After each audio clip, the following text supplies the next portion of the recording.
Hi, this is Tom Ashbrook. I'm happy to be with you.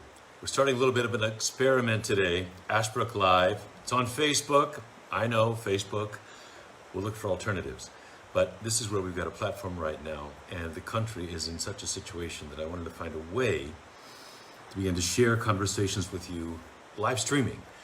Over the past few years, I've had plenty of time to self-reflect and meditate. I put out some modest things. You may have seen Ashbrook Conversations, talking with great people. Max Boot and April Ryan and John Dean and James Stavridis and Corey Shaki, Rosario Sanchez and Salman Habib and lots of others. With my great friend Heidi Legg, we've been putting out a podcast called Swing State, which I hope you're listening to on Apple iTunes or wherever you listen. Lots of great guests and conversations there that we are taking all the way to November 3rd. Our country is in a very special and difficult moment right now. And the conversations with Heidi and terrific guests, Robert Reich, Bill McKibben, Heather Richardson, just this week, Stuart Stevens, longtime Republican political campaign strategist who's now gone all in with Project Lincoln and against the re-election of Donald Trump.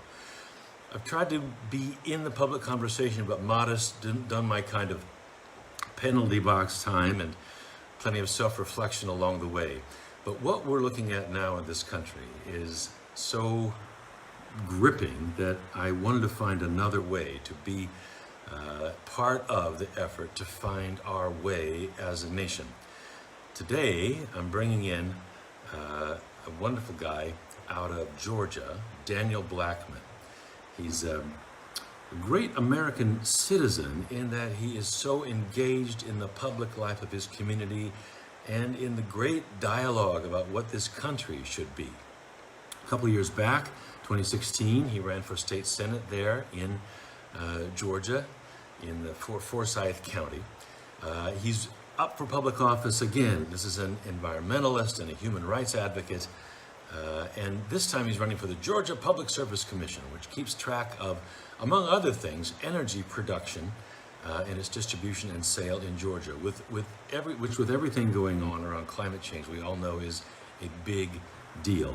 But he's also thinking very widely and deeply about this American moment, our history, how it plays into our present, how it will play into our future, who we are as a people. He's written a book called Nationalism Without Compassion. He's not promoting it, that concept. He's saying nationalism without compassion is a kind of social sin, and we can see that around us in many arenas right now. It's out there as the whole country is thinking about Black Lives Matter and where we go with that, where that takes us, what that requires of us if we're going to respond to George Floyd's death and everything else that we've seen this year and for many years throughout all of our history. And it comes, this conversation, at a moment where Donald Trump is talking about taking the country back to what he calls a patriotic education for our children, complaining that what he calls educational left wing has taken our children into too critical an outlook, an attitude toward America and American history. It sets up a real dilemma, a real conflict, because we have a huge part of the country saying it's time that we really grapple with our history and come to a new, more true understanding that will let us go forward and be, in a healthy way, the diverse country that we are definitely have become and will only become more so. Up against that, you now have the President of the United States saying, no, what we need is a patriotic education, not 1619 and thinking about slavery and a lot of the oppression that went into the creation of America, but 1776 and the Constitution, the Declaration of Independence. Of course, America has been a living project and will have to continue to be in the century ahead, which will be a diverse century, the most diverse century we've ever known. I am not a technology whiz, but I am going to look to bring Daniel Blackman in right now from Georgia. Let's see if I can. All right, can't bring Daniel on. Okay, I'll try again. Daniel, I want to bring you in if I can. Let me try it one more time here.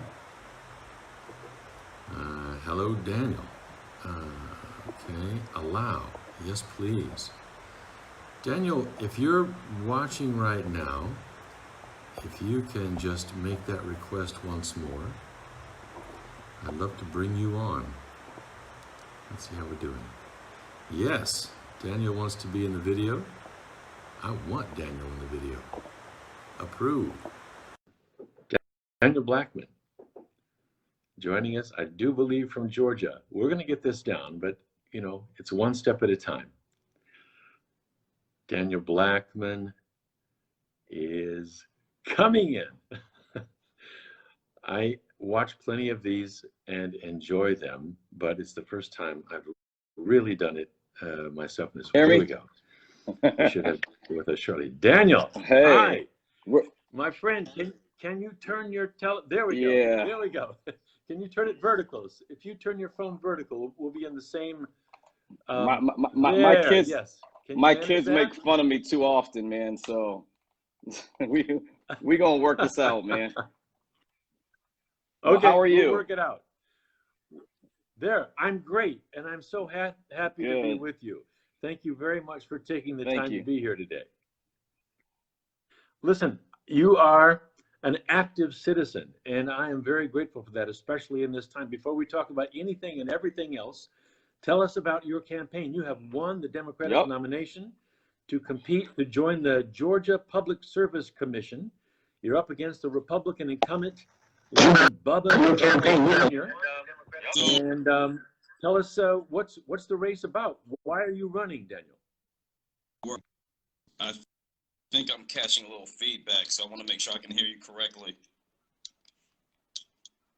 So yeah, I'm Democratic nomination. We'll work it out. I think I'm catching a little feedback, so I want to make sure I can hear you correctly. So yeah.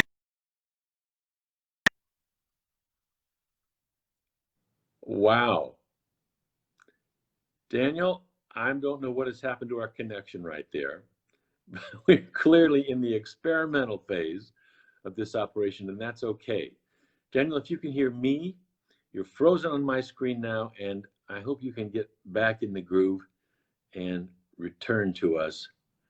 I'm happy to bring you. And that's all right. Daniel's book is called Nationalism Without Compassion, and we'll talk about it with him in a moment, I hope. But he builds off of Mahatma Gandhi's, what Gandhi called the 7 social sins. And I don't know if I have all of them off the top of my head, but you can kind of imagine what they are. Wealth without work, a social sin, said Gandhi. Pleasure without conscience, I guess taking pleasure when it may be at the expense of someone else. Knowledge without character. And knowledge both have been big deals in our public discourse lately with the president, who seems to be kind of leading a know-nothing movement in this country. And character, even many of his ardent supporters, I'm not sure that they would call that his strong suit. Commerce without morality, another one of Gandhi's 7 social sins.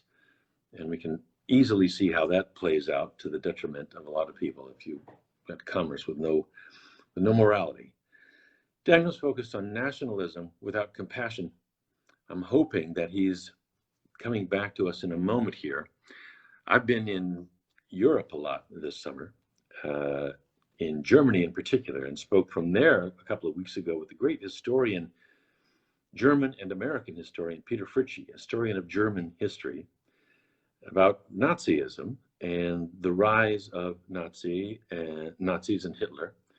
Oh, it says I'm frozen here too. Okay. We're gonna, I'm not sure if it's frozen or not. Oh my gosh. All right. Point there if you can hear me. Peter Fritsche says, one thing the Nazi movement did not acknowledge, did not even see as part of what's important in this world, is the idea of humanity. Imagine an ideology that has no room for humanity, either as an act of grace and social generosity toward all, or even the concept of a shared humanity, of humanity as a body of people, the world's body of people. That was the Nazi way. When you talk about make America great again, we have to ask sometimes, what's the humanity portion of that? And is it there? All right, let's see if we can get Daniel Blackman back in. Okay, Daniel, come on. We want to talk to you, my friend. Yes, Daniel's coming back in. Hear me now? Daniel, hi. Man, this technology is making me go crazy right now, man. Don't worry about it. We're glad you're here. It's beta. It's 1.0, and we are tiptoeing in, and we're really grateful to be doing it with you. Well, I'm happy. I'm so happy, and I apologize to your audience. And this is the new American experience, man. It's the new American experiment. So we're trying to figure it out. But I'm so happy to be here, and I'm beyond privileged to be able to be a part of your conversation. It's terrific to be with you. We were just talking about your run for the Georgia Public Service Commission, and because we honor public service, we want to know why you're running and what does the commission do and why are you running to be on it? Well, first and foremost, I'm super excited to be a part of this conversation. The Public Service Commission in Georgia, the easy way to say it is utility commission. They basically regulate public utilities, and it's one of the most unknown and unattractive positions that exists, but it's one of the more relevant. In Georgia, we have a $30 billion nuclear project. I'm an environmental guy. I believe in solar. I believe in wind. I believe in biofuels. And, you know, I think we've overinvested into fossil fuels and underinvested into clean tech. So that's one reason. We also are in a space where 9 million American children lack access to high-speed internet and wireless broadband. In this new era and age of COVID, we've got to make sure that our children are wired to technology so that we don't lose an entire generation. I think it's very critical for the United States to invest into critical infrastructure that will allow our children, our schools, and our communities to have access to technology and information. And then lastly, you know, we've ended moratoriums on evictions and utility disconnections in the United States. The federal government and the CDC have begun to make recommendations that will do opposite and allow us to keep some American families in their homes. But for senior citizens on a fixed income and for families and individuals that are trying to determine between their light bills and keeping food on the table, they need a fighter and a fearless voice that's not going to put the, you know, priorities of fossil fuel companies ahead of the will of the people. And that's why I'm running. I'm running because I believe that men and women and children in the United States are lacking voices that are fearless and uncompromised. So I'm happy to be here and looking forward to the conversation. Daniel, I can't tell you how my heart swells as you describe your motivation for running. I mean, this is exactly the kind of citizen commitment that we need in this country, and I'm really happy that you're out there doing it. What's your district like in Forsyth? This is what? This is near Augusta? No. Forsyth is at the foothills of North Georgia. So we are one of the furthest north border counties of Fulton County, which is Metro Atlanta. And so Forsyth County has an interesting history, to say the least. We have had our balance with racial challenges, but also with equitable challenges that we've had over the last several decades. But the county is changing, it's transforming, a lot of good things happening. But I'm running statewide, so it's actually a race where I am the only Democrat in the state of Georgia. Myself and a gentleman by the name of Robert Bryan, we're the only Democrats that are running for statewide constitutional offices. Governor, lieutenant governor, attorney general, labor commissioner, those positions won't be on the ballot until 2022. But we have a chance in Georgia for the first time in 2 decades to elect a Democrat to a statewide constitutional office. And I hope that the voters in Georgia will afford me with that opportunity. But I'm looking forward to it, man. We got a long road ahead, but a tremendous opportunity. You were political director in Georgia for the Bernie Sanders campaign. That is correct. So my resume, for people that don't know, you know, I'm born in Boston, Massachusetts, to immigrant parents. My mother and father are from Barbados. My grandfather served as a diplomat to the United Nations. So I come from a very working class family that believed in coming to this country, building something for their families, building a life. And my dad served as a United States Army Ranger.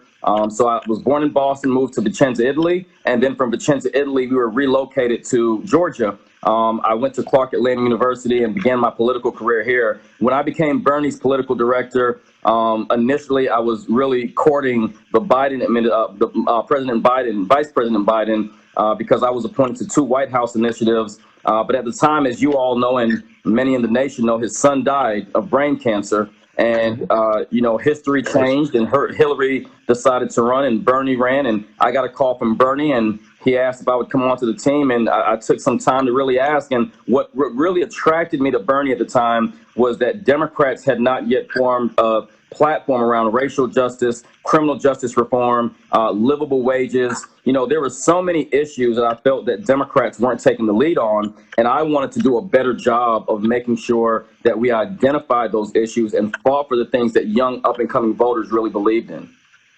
Daniel Blackman running for Georgia Public Service Commission statewide in Georgia. You hear his commitment, and it's really exciting. He's thinking a lot about environmental issues and has for a long time. And that is at the heart with the utility oversight that the commission does of its work. But he's also a big thinker in the kind of homespun, and I mean that with great respect, but a guy, an American citizen who sits in his community and thinks about the entire country. He's written about it in a book called Nationalism Without Compassion. Daniel, I began to describe where you came up with that thesis, and I want you to jump into it with us in a moment. I saw online some video of you, I think when you were running in 2016. It looked like you were standing in a public park somewhere in Forsyth County with an audience spread out in front of you there. You were talking about the history of Forsyth County, and it's pretty dramatic in racial terms. I think it was only in the 50s or 60s when there was a crime in Forsyth County, a rape, in the aftermath of which, if I understood you correctly, talking to this big crowd that had gathered when you were running for state senate, something like 1,000 black families were driven out of Forsyth County. Am I right about that? Yeah, it was actually, the year was 1912. And what happened was there was a rape of a white woman named May Crow, and she was severely beaten and raped, and it caused an uproar. At the time, the community of African Americans that lived in Forsyth County, the population was 1,100. But unfortunately, as a result of one incident and a lynching that occurred here without a trial, it forced the black community out, and it literally put many black families in a position where they had to leave their homes, leave their lands. They were threatened to be killed or beaten, or some people's animals were killed. Some people's homes were burned down, and black folks were not in this county for another 100 years almost. It was a very long time. I think it was 1984 or 1985 when blacks began to show back up in the county. 1987, a civil rights leader, Hosea Williams, led a march with Coretta Scott King and Dick Gregory. They led a march, a brotherhood march, after a peaceful religious interfaith coalition was coming to a church in Forsyth County, and there they were met with bricks and sticks and Confederate flags, and they decided to come back to the county, and they came back to peacefully protest. And unfortunately, that was a dark moment for this county. It was a challenging time, but racism in America has never really been dealt with. It's similar to what Malcolm X said: if you stick a knife in me 9 inches and pull it out 6, that's not progress. If you pull the knife completely out, that's not progress. Progress begins when you pull the knife out, clean the wound, and bandage it and allow the wound to recover. In the United States, we haven't really had a chance to recover from the challenges that we face racially, socially, and economically. And I think that's why we're seeing Trump's America in such a vengeance way, and quite frankly, from the perspective of individuals that have suffered for a long time, and they're just trying to figure out when America is going to be equal, equitable, and fair for everybody. I want to think with you about how this country moves forward. You're a very interesting thinker, and you're doing it in such an informed and organic way. It really appeals to me. Yesterday, we had the president talking about wanting to encourage or try to mandate, I don't know how he could possibly do that, what he calls a patriotic education, saying that that's a dog whistle. Left-wing educators have taken American children into a too critical and negative view of American history. He's responding in part to the New York Times big series on 1619, when the first slaves came to this country. He's calling his effort the 1776, I think, commission he wants to launch to sort of revive a more conventional, traditional, buffed up, gussied up version of American history, just at the moment when Black Lives Matter and an awful lot of Americans are saying, no, in this century, when we're going to be so diverse, the only way to go forward is to very openly and honestly deal with the difficult parts of American history. What do you think about the president's move to push 1619 back behind the curtains and put 1776, rock solid up front again? Stephen Miller, Donald Trump, Steve Bannon, they are the most divisive and calculated individuals in a long time in American politics. First and foremost, I'll preface my response to you with Donald Trump is not the problem. He's not the root of the problem. Donald Trump is a symptom of a problem we've neglected for a long time in this country. And to your point, the kinds of things Donald Trump says and does are dog whistles. He says things to a base that understands it. Freedom, security, 1776.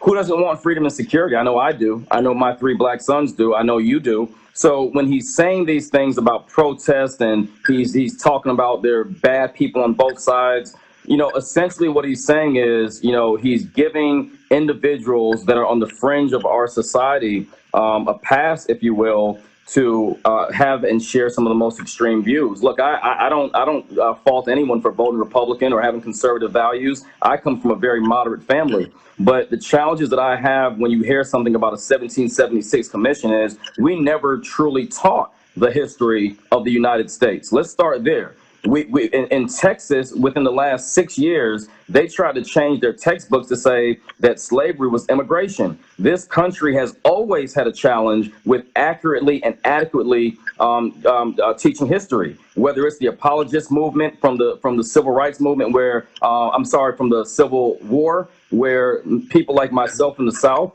the beginning of the Confederate monuments began when the Confederates lost. And they wanted to build these shrines and monuments to remind people of the quote unquote greatness of the American South during a very dark time in history. And what did they do? They then began to pass Jim Crow laws. We don't teach the parts of history that are very uncomfortable, but that make us better as a society. So then our children grow up in these bubbles where they think, well, I just want to go to high school, get my college degree, start a family, and then they get a black neighbor. Or they get a Hispanic neighbor or a Chinese American neighbor, and they get these people and they don't know how to respond and react because they're only used to what they were taught, what they have seen, or what they were exposed to. So when I hear 1776 versus 1619, in my opinion, it's a smack in the face because the 1619 project came as a direct result of the 400-year history of blacks being stolen from Africa and taken to the Caribbean and to the Americas and multiple other areas. It really wasn't to celebrate the dark point of history. It was to recognize and remember in an educational and informative way.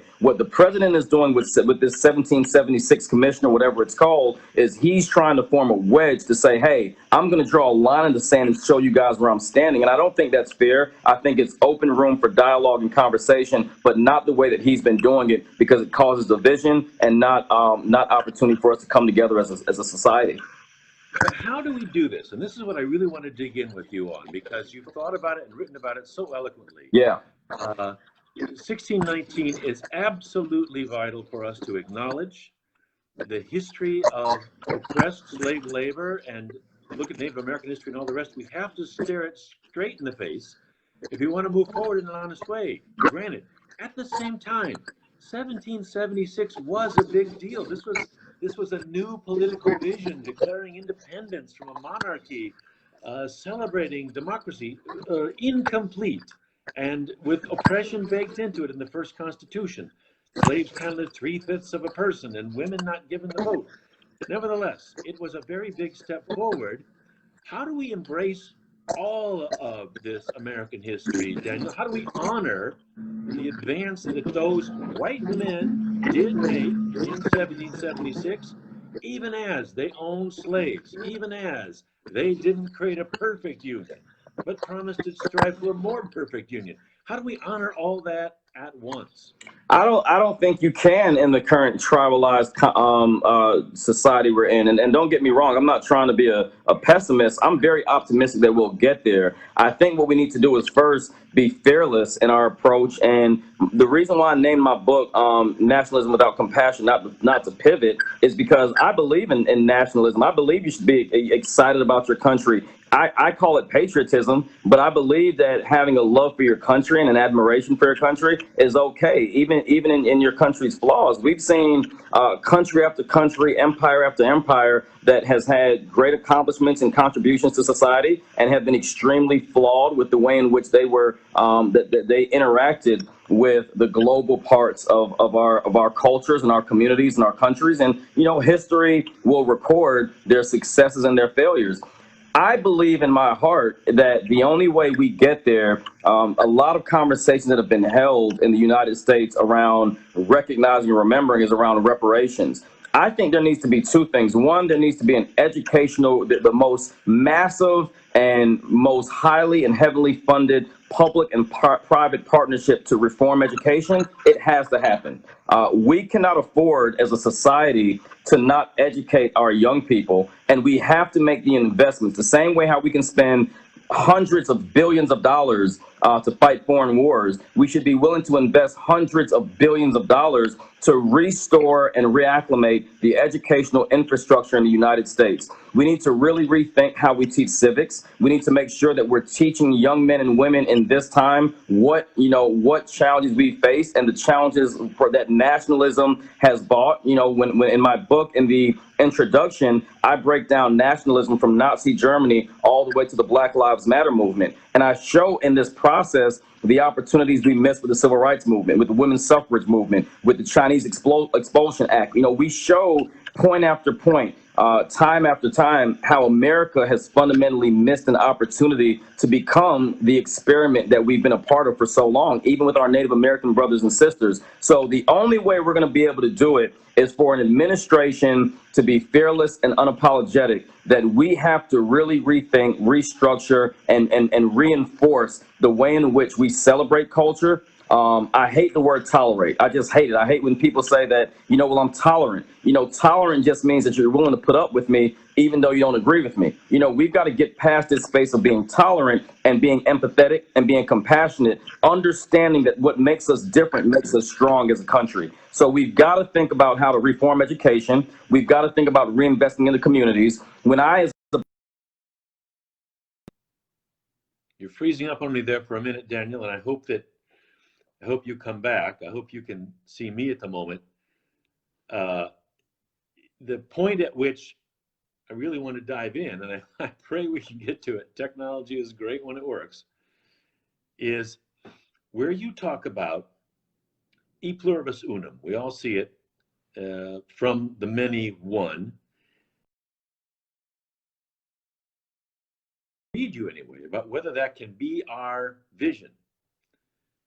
And that when you raise doubts about making one out of the many, I need help to come to clarity on that, because I guess I was raised to see American unity at some level as an ultimate value, as a super high and important value. And if you're checking out on that, then I need to understand, and maybe others do too, what you want to bring in to replace it. Now on my screen, I have lost Daniel Blackman in Georgia again. He's waving to me, and I hope he can come back in here. Hey, it's all an experiment. And if you're watching right now, I'm very grateful to you for doing it. We're calling it Ashbrook Live, and boy, is it ever. We're just going to work through it here and see if we can get Daniel back on. I'm going to try right now. Yes, bring him in if we can. Connecting. Hey.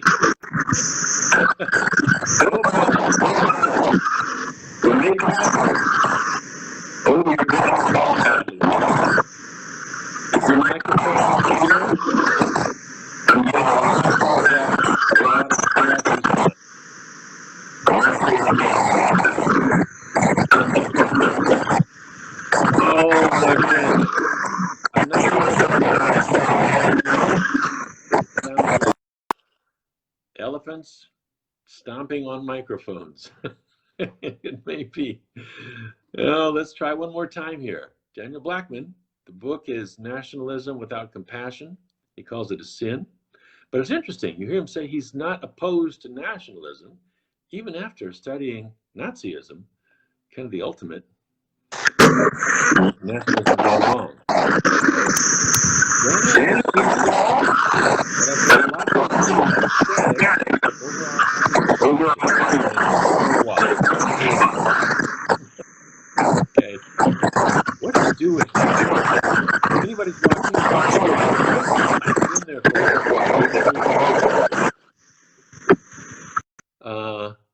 yeah.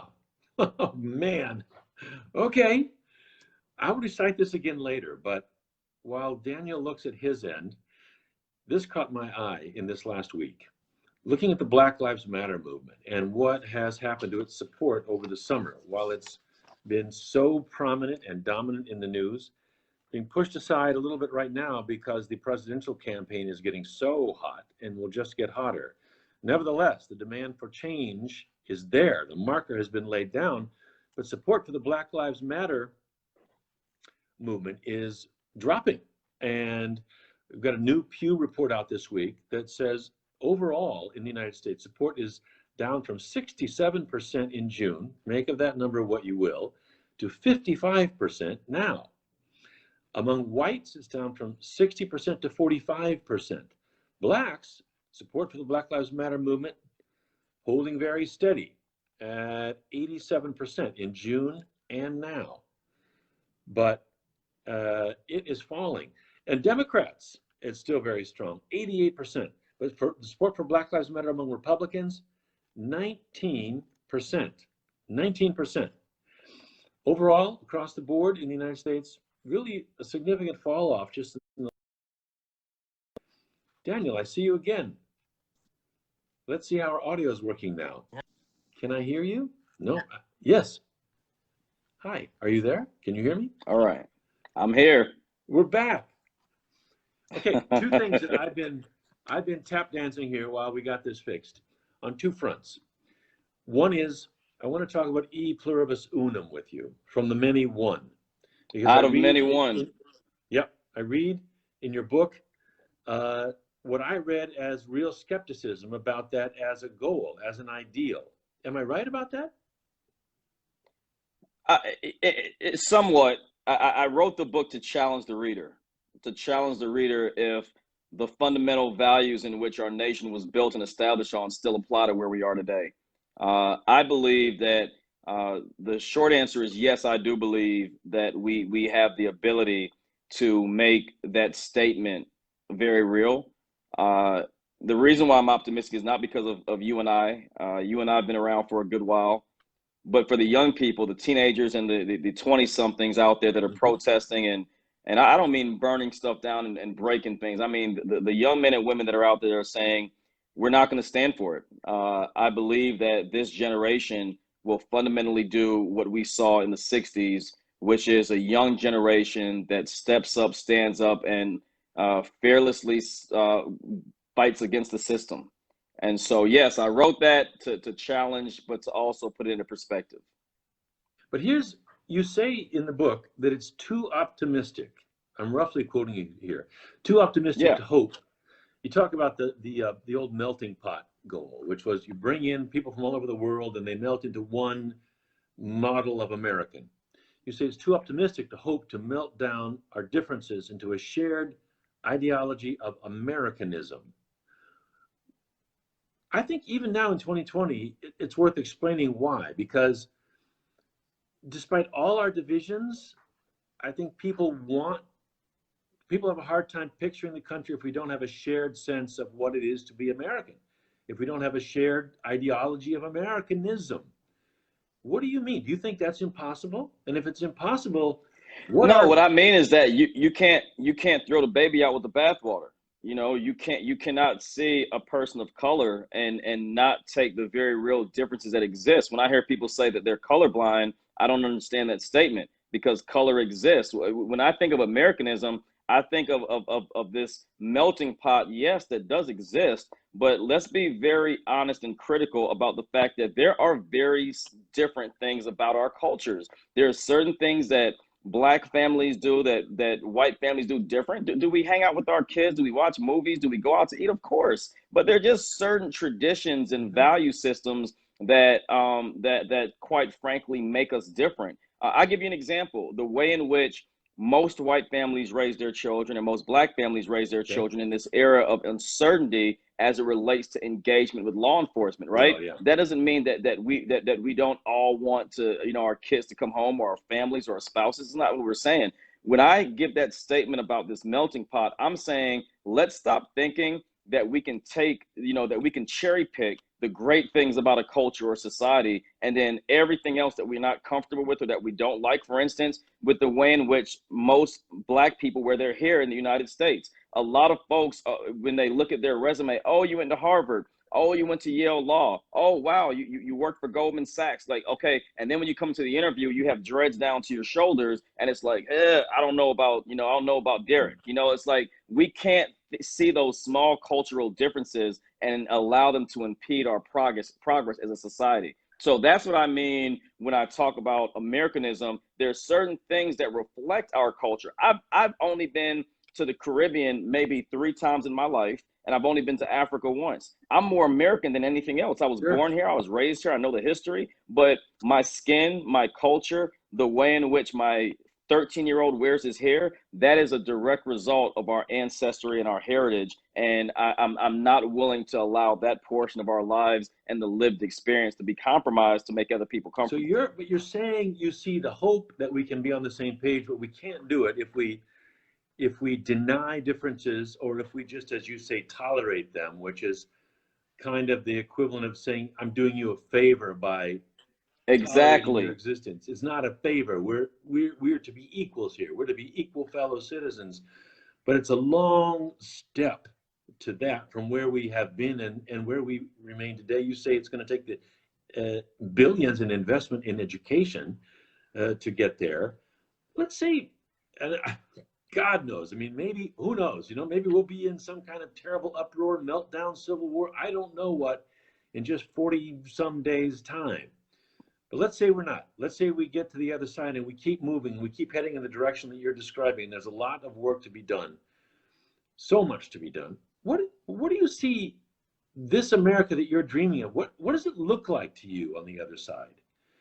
For Black Americans who are looking, and others of color and of different ethnicities who are looking for hope, and for white Americans who may be apprehensive about their place in the 21st century America that you're dreaming of.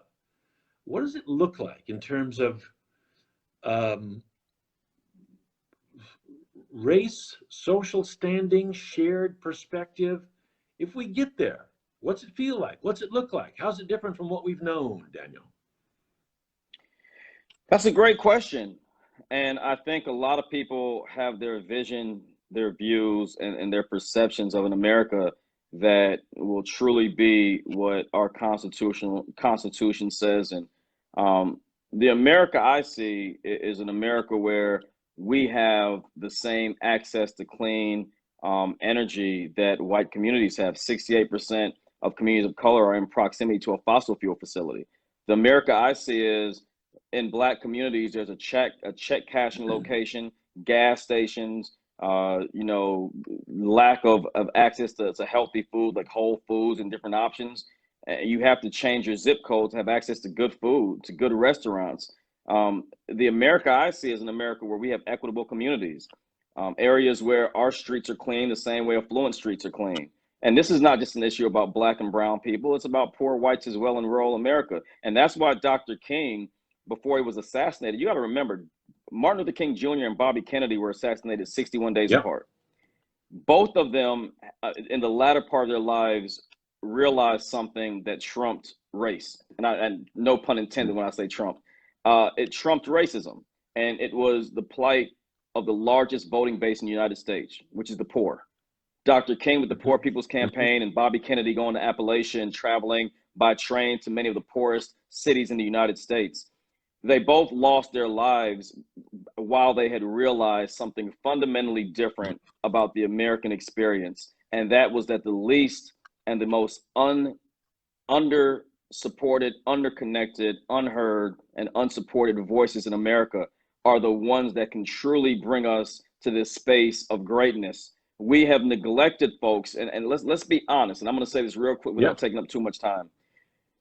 During slavery, when you want to talk about 1776 Commission, we don't talk about the white communities that were not rich white men, were not wealthy, and were women that did not support slavery, not just because they weren't landowners and they couldn't afford it, but because they just fundamentally disagreed with slavery in North Carolina and Georgia and many areas in the South, where communities were set, built, and implemented, where black and white folks lived in harmony. We don't talk about that.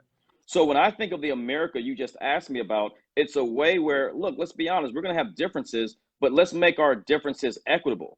I don't think we should have to force Silicon Valley to put black and brown people on their boards. I don't think we should have to go to Wall Street and convince them that the same bonuses a financial advisor gets on Wall Street that happens to be white that went to Harvard should get the same bonus that a black woman that went to Spelman College or Howard University. We should not be talking about the gaps, the income inequality. The America that I believe should exist in this time is one when Democrats and Republicans, I don't blame Republicans for the conditions of black Americans around the United States. I blame policies set by our United States Senate and by Congress that have neglected the progress and the opportunities for communities to lift themselves out of poverty. We in our communities don't want a handout, we want a hand up. We want the playing field to be leveled. We want it to be more equitable. And we want to make sure that our family's wealth, let's be honest, right now, the savings in the United States of the average white family is 5, 6, 7 times that of most black families, especially those that are low and moderate income. And we have to change that narrative. I'd love to see a country where we prioritize the equitable opportunities for everyone, regardless of their zip code, their race, or their class. And we base it on that. And we're not building prison numbers based on that. I know all this, and I want to keep trying to push for that edge where we move forward, because we know a lot of this. We've heard a lot of this. Whether we act on it is a different story. I get that. But did I really hear you say, do you really hold Republicans and Democrats equally responsible for the situation of the poor and minority poor in particular in this country today? Heck yeah. Equally. Well,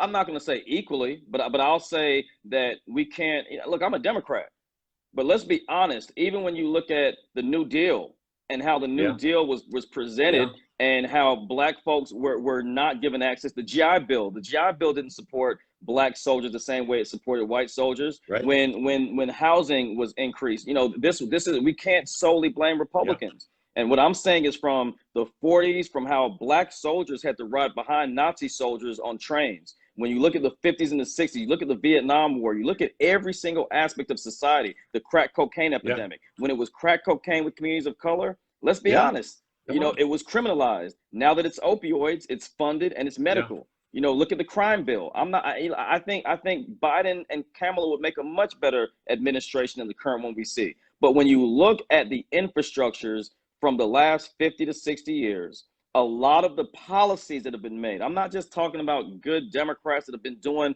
great work. I'm saying that if you really, really look at the policies that have passed over the last 50, 60 years, you cannot solely put the blame on one side or the other, because both policies have overtly impacted, affected, and disenfranchised communities of color. I hear you loud and clear on that. Then let me ask you this. For most of that 50 years, Joseph Biden has been for most of that time, a prominent American politician, much of it.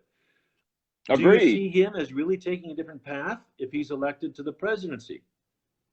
I don't think he has a choice.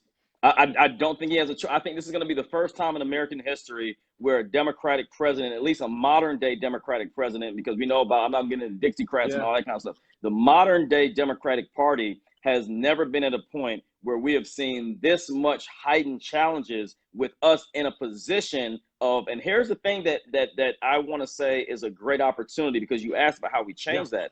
I am overwhelmingly convinced that white America has truly, in a sense, woken up in suburban America and in rural America to the challenges and the adversities of the Black American population. In Forsyth County, where I live, I'm seeing white pastors and white business owners that are saying, hey, you know what? What happened to George Floyd was wrong. What happened to Breonna Taylor was wrong. Let's change the criminal justice system. I believe that the next Democratic administration, a Biden-Harris administration, will not only be in a position where they will have the support. Are there some folks that are extremists out there? Of course. Do you have some radicals out there? Of course. But when I think of what happened to Obama when he got elected with a Democratic House and a Democratic Senate, I don't think that the support was there for the first Black president to really get the policies done he wanted to get done. Then you saw the Tea Party movement in 2010. What I think is different about 2020 is that Americans are truly seeing their country go in a direction that is going to impact their children and grandchildren. And I think that Biden and Harris will do two things. Number one, they will have to put an administration together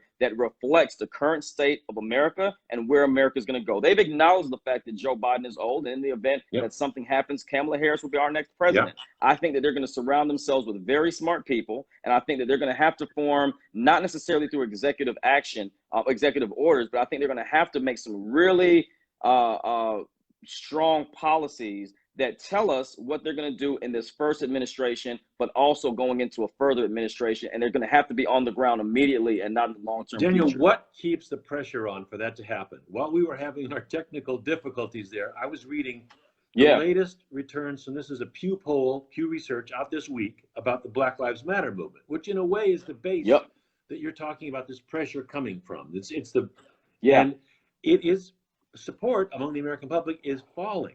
In June, it was 67%.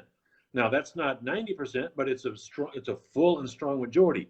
Now this week it's 55% overall. That's a pretty big drop from June to August. And let me look at that. Among whites, it's gone from 60% down to 45%. Blacks, it's held very strong. 87% support in June, still 87%. Hispanics, down from 77% to 66%. And then, of course, there's these really stark numbers. 88% of Democrats still supporting Black Lives Matter, only 19% of Republicans. But overall, it's falling. How do you keep that kind of super heat on that we all felt just a few months ago, that's dissipated a little bit now with the presidential election surging to the fore? You say they won't have a choice but to take these big steps, but where does the leverage come from? Where does the pressure come from? The leverage comes from not limiting the Black experience to Black Lives Matter, and that is where the data and the polling gets it wrong. Most people in the Black community, and I'm going to be honest with you, I've had conversations with Blacks at every level, young and old, rich and poor, middle of the spectrum, and here's how Black Americans are seeing it. Most Black Americans believe in certain principles of Black Lives Matter, but maybe not the overall actions of Black Lives Matter as a movement. And what I mean by that is, do we want criminal justice reform? Of course we do. The things that Black Lives Matter is fighting for now, Black folks have been fighting for a long time. And you come from media. The media's narrative has coupled every single aspect of the Black experience into the Black Lives Matter movement, and that's just wrong. So about Black Lives, what the news is reporting, but okay, I thought you lost me. I had to pause. But here's the example I would give you that I think would make sense to a lot of people.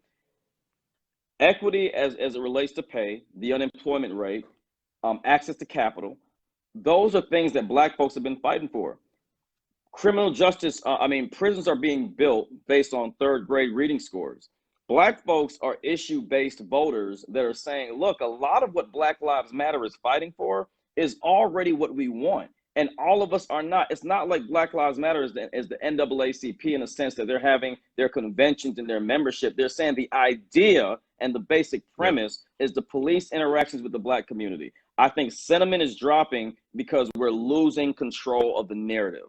And that happens when we allow a movement or an individual to speak on behalf of an entire culture. So again, I support the Black Lives Matter movement in the sense that Black lives do matter, and our interaction should not be different based on our skin color. But we have to fundamentally understand that you cannot box all white people, all Hispanic people, or all black people into one box. And it's like people always say the strength of the United States military. I like to say the strength of the United States capitalistic marketing machine is much greater and much more weaponized than anything else, because we have seen the movement time and time again being hijacked by commentators and outlets that are telling their own narratives and not really allowing the emotional side of people of color to be expressed on a more national platform. In your heart, do you think Biden's going to take it? There are a lot of efforts right now to suppress the vote. Georgia has seen plenty of that in its voting precincts. Does he have the support, Biden? What about the move to undercut votes or to bring chaos? What do you see coming November 3rd, beyond? You know, that's a hard question. It sure is. I'm yesterday we found out that Trump threatened again to take TikTok off the internet. And today they're doing it. They're forcing the app out of the app stores of TikTok and WeChat. And so here's what I would say to that. And the reason why I bring that up is that I don't believe that the Democratic Party, not just Joe Biden, I don't believe the Democratic Party is doing enough to highlight to a very needed block of voters that we're neglecting, which is young people. We say a lot about how young people won't show up and they're protesting, they're not registered. This issue needs to be more highlighted by the Democratic Party. We have to do a better job of appealing to newer voters by educating them and informing them of the implications of nationalizing data. Right? That's really what's happening. My book talks about nationalism from an equitable standpoint and from a cultural standpoint, and the differences and the similarities. The data, the control of data and the internet is the language of this generation. And if we're not talking about nationalized data and an administration doing this, what's to stop the next administration from doing something even worse? To answer your question, I do believe Joe Biden will win. I do believe that in my heart. And the reason why I believe that is because I think from the conversations that I've been having with family offices, with pockets of individuals, I'm seeing more individuals that are saying what we're seeing is not right, and we're done with normalizing it. Am I concerned about voter suppression? I live in Georgia. You're damn right. I'm concerned about voter suppression. We've seen it time and time again. However, I think that what we're going to see come November 3rd is we're going to see Americans have a real sense of internal reflection on themselves. And Americans are going to have to ask themselves two questions. What kind of America do I want to see with the current one that I'm living in? Are you okay with that? And are you okay with the rhetoric coming out of the White House? And let's be honest, are you really willing to accept what we're seeing? That's the first question. But the second and more important question is, our children are living messages to a future we will not see. What kind of America do you want for your children? You see, the thing that bothers me more than anything as an American and as a Black American is not the damage that Trump has done through his rhetoric, right? Because there's a quote from Dr. King that says, in the end, we remember not the words of our enemies, but the silence of our friends.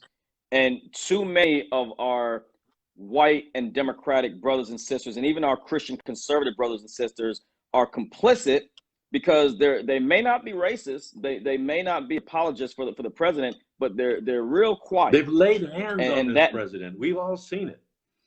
Yeah. And so I think that when we really look down the line and we ask ourselves, what kind of future do we want for our children? You know, let's be honest. This is the closest in my lifetime we've been to a civil war. I mean, we're seeing militias patrolling the streets, Black and white. We're seeing more people that are doing things and making decisions that are based solely on their tribe and not on the collective support and willingness and love for our country. So I'm on the fence. But again, to answer your question, I think that Biden will win. And here's why. I'm gonna give you two reasons why I think Biden will win. Number one, I think that when folks are going to go to the polls because the adverse struggle that COVID has been a perfect storm. I hate that it has happened, but COVID has put into perspective an opportunity for Americans to, one, be at home, and two, have to really deal in real time with what's going on. The reason why Black Lives Matter movement was so high during those first couple of months was because that was the height of people being at home and not having anything to do.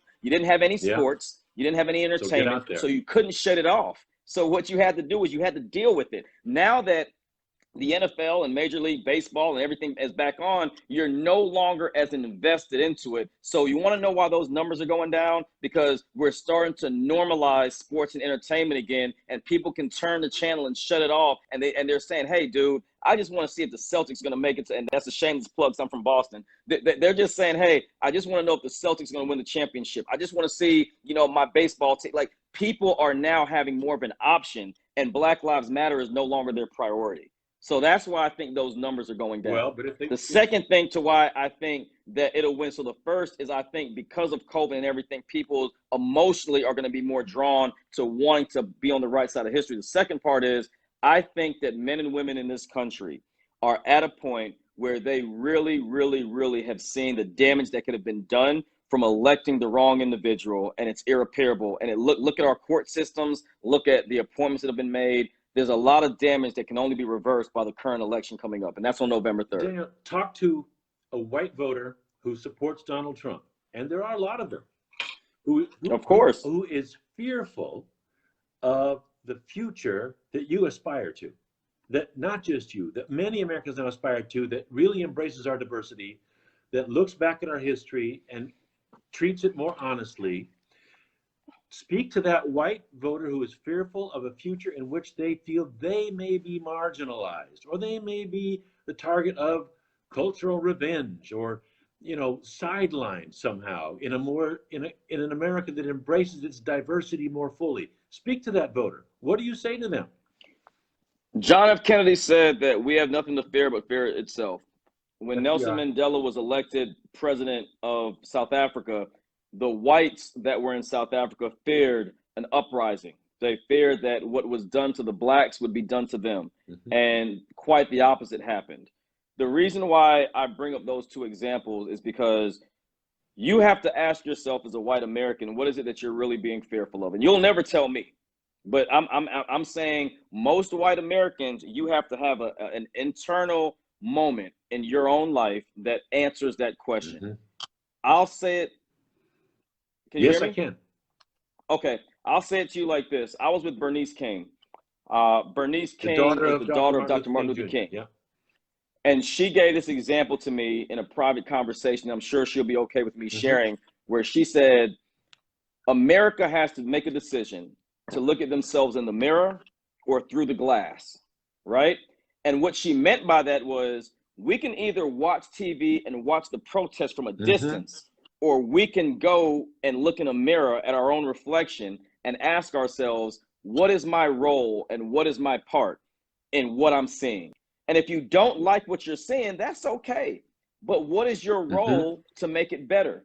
If you support it, but you're not for the protest, what is your role as a CEO, as a doctor, as a lawyer, as a teacher? If the America that I'm saying to you, which in my opinion is an equitable America that allows us, and let's be very clear, I'm not asking for reparations to bankrupt the United States government. What we're saying is, can we invest into communities of color and low and moderate income communities the same way we invest everywhere else? If we see Baltimore and we see Detroit and we see Oakland and we see certain parts of Atlanta that are struggling, where is that same compassion for the children that are your neighbors, for the ones that are 2 counties away from you? That to me is just an internal question.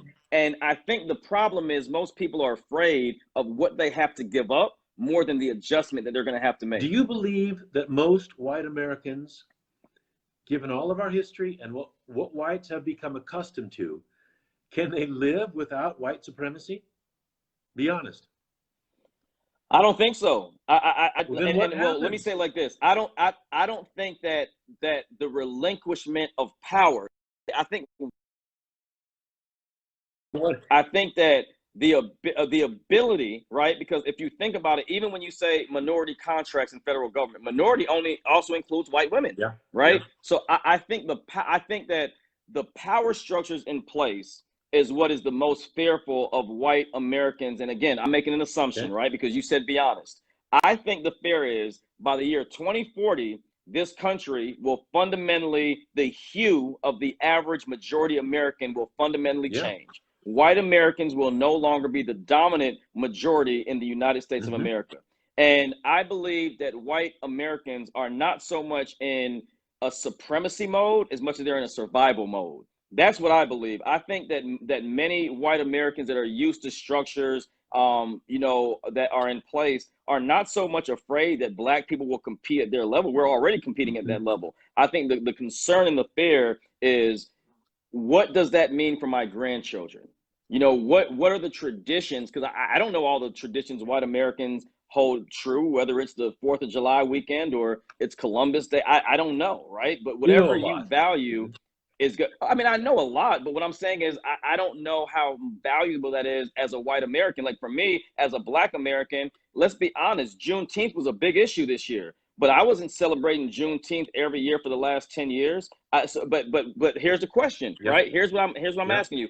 For me as a black person, I'm okay with giving up Thanksgiving. But as a white person, are you okay with giving up that holiday because of the historical context? That's what I mean by the traditional sense of what you're willing to give up, because many folks that understand the hurt and pain with that are willing to make adjustments that other cultures, specifically white people, may not be willing to That's give a up. big migration, man. That's a big cultural migration. Not to sit around the table on Thanksgiving Day and pass the turkey, even though, yes, It we is. know what that meant for Native Americans who were the neighbors of those that first Thanksgiving. It was not all gorgeous, that's for sure. That's a long But see, stride. look at you. Is that And now necessary see, or and it's clear because I'm a black guy, you're a yeah? white guy. You just answered the question that you just asked me. That's what I'm saying. Like for instance, like Columbus, like there are a lot of small things that I think people are very afraid of because they would have to make those adjustments. I'm not saying get rid of Thanksgiving. I eat with my family. I'm gonna, I want to celebrate. But what I'm saying is it's very hard when you take traditions that have been passed down generation to generation to generation to generation, for you to be the generation that has to say, hey, we're going to have to change, right? That takes a lot of courageousness, and it takes a very strong will to change. But I just think that I think white people are afraid of the boogeyman. That's what I think. I think that they're afraid that once the majority minority structure changes, that all of a sudden black folks are going to want to put up a black red and green flag. That's not going to change. I think that we're afraid of things that are perceived to happen and not what we know in our hearts is really the best case scenario is we change a little bit of the hue of who's on Wall Street and who are in the C-suite, but we're not necessarily changing the culture and traditions that makes America what Well, it is. this really gets interesting because I mean, I heard you saying to me, well, okay, for this future, you're going to have to give up Thanksgiving.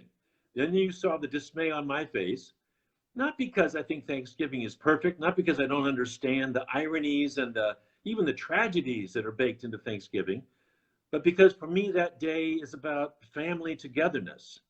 And I don't want to lose that. But then if you come back around and say, we can still sit around the table, we can still pass the mashed potatoes and gravy and the green beans, but let's have a richer conversation about what brought us to this table.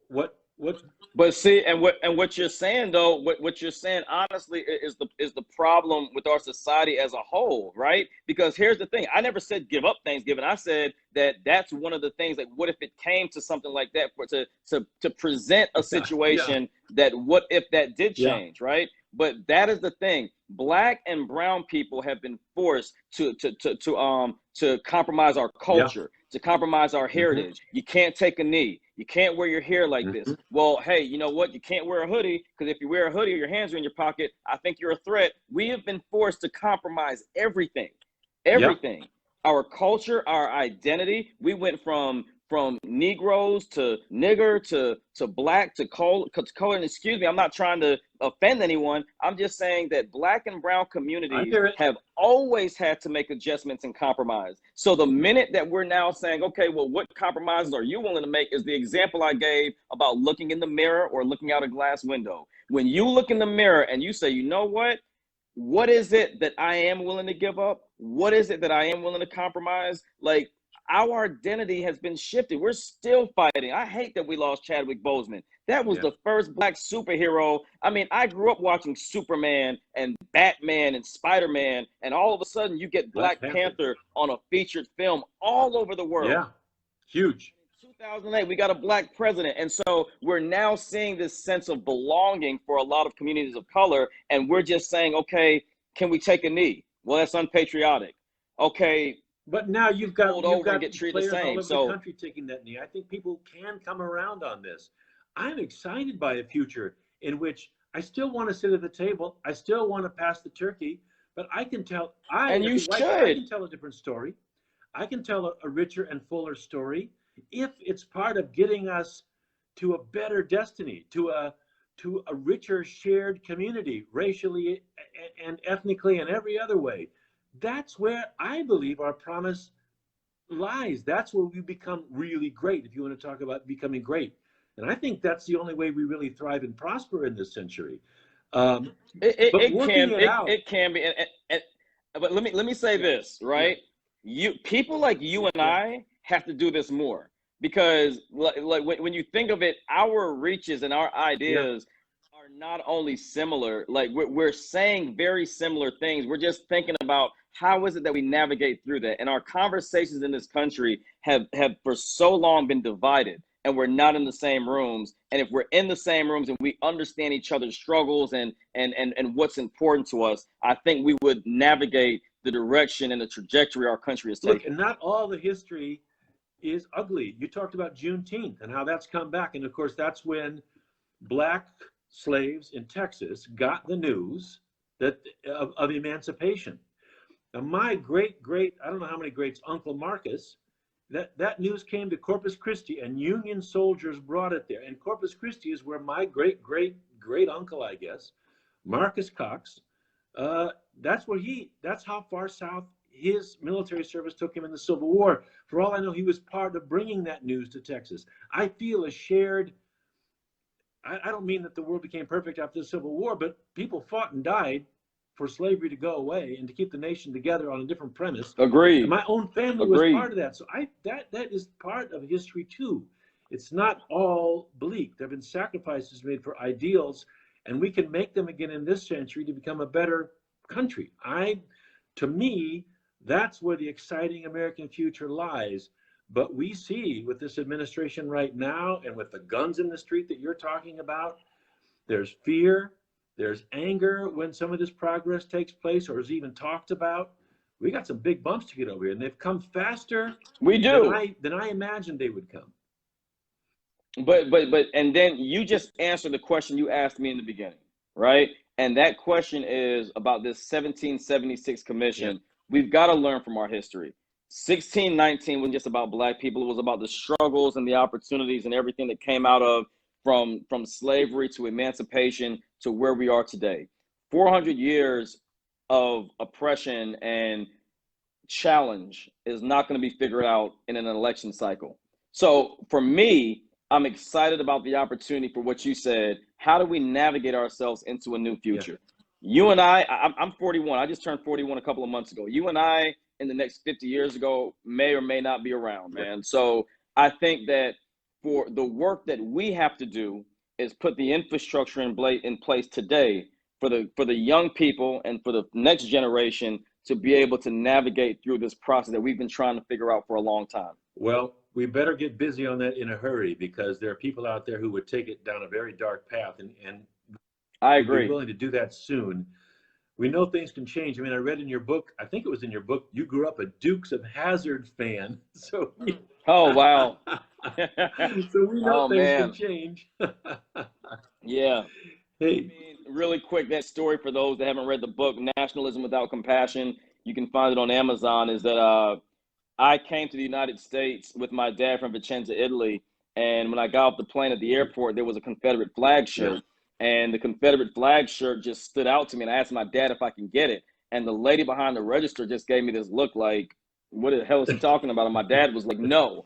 And I didn't realize the stars and bars because, again, my family's from Barbados. I was 6 years old. I just remember Bo and Luke's car. You know, I remember the Dukes of Hazzard. So, you know, my point in saying that is the minds of young people, especially children, are so impressionable. And it totally made me rethink what life was going to look like when I moved to the South. And if I didn't grow up in the South, I wouldn't be the man I am today. I think the South has a lot of criticisms it takes and a lot of challenges, but the South has its way of molding people into a space where critical thinking and opportunity, if you take the lessons you've learned the right way, can make us much better for society as a whole. Boy, I have enjoyed this conversation so much. There you are running for the Georgia Public Service Commission. You're up against a Republican, Bubba McDonald Jr. Donald Trump's co-chair. Donald Trump's co-chair, statewide in Georgia. How's it look? I feel great. We got more votes. Myself and my friend John Knoll, who I ran against in the Georgia primary, we broke the record for the Public Service Commission votes in a primary. We on average it's 700,000. We got over 1 million votes in our primary. If the general election happened during the June 9th primary, the Democrat would have won overwhelmingly. Democrats turned out in record numbers, surpassing that of which Obama's numbers were in 2008. I feel great about Georgia. I feel great about our chances in Georgia. I just think that we need to remain vigilant. We need to continue to work hard.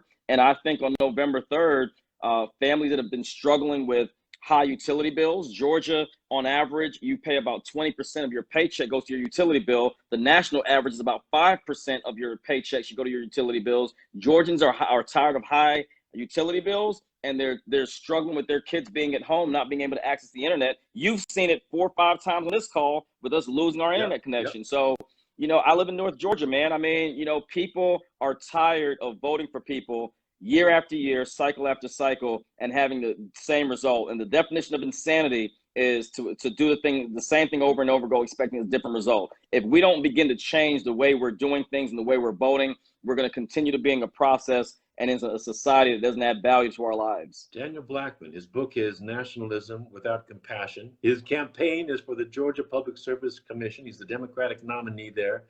Listen, I've really enjoyed this. I hope we can do this again. This kind of conversation, this is what we got to have, and just have it on. We have to. Can I give a closing statement? Give us a closing statement, sir.